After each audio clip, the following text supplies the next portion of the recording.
Hello, welcome to Cronkite News. I'm Annika Abbott. And I'm Matthew Roy. Thank you so much for joining us tonight. There's higher education, and then there's really higher education. As outer space. A satellite made by ASU students got a lift to the International Space Station this weekend. And Cronkite News reporter Bryan Pietsch was on hand for the launch.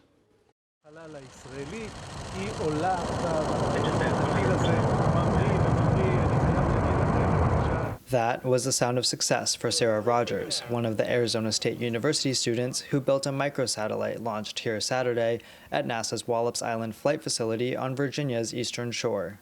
It means so much, and it's just beyond words how incredibly awesome that is to see everyone's hard work finally pay off. The satellite, which took around 3 years to design and build, is about the size of a loaf of bread.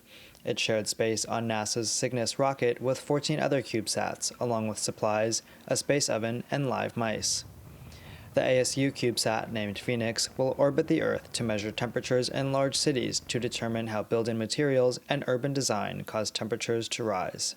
The urban heat island effect leads to a rise in the surface temperature of the area, which leads to higher energy bills, heat exhaustion, things like that. And it also leads to climate change as well.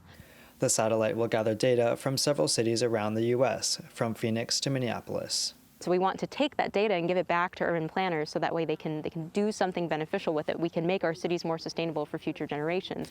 The rocket docked today with the International Space Station. Astronauts will launch the Phoenix CubeSat into orbit in January, where it will remain for about 2 years before falling back to Earth. At the NASA Flight Facility on Wallops Island, Virginia, Bryan Pietsch, Cronkite News. The ASU CubeSat went up as part of what NASA calls its rideshare program. The small satellites hitch a ride on regularly scheduled supply missions to the space station before being put into orbit.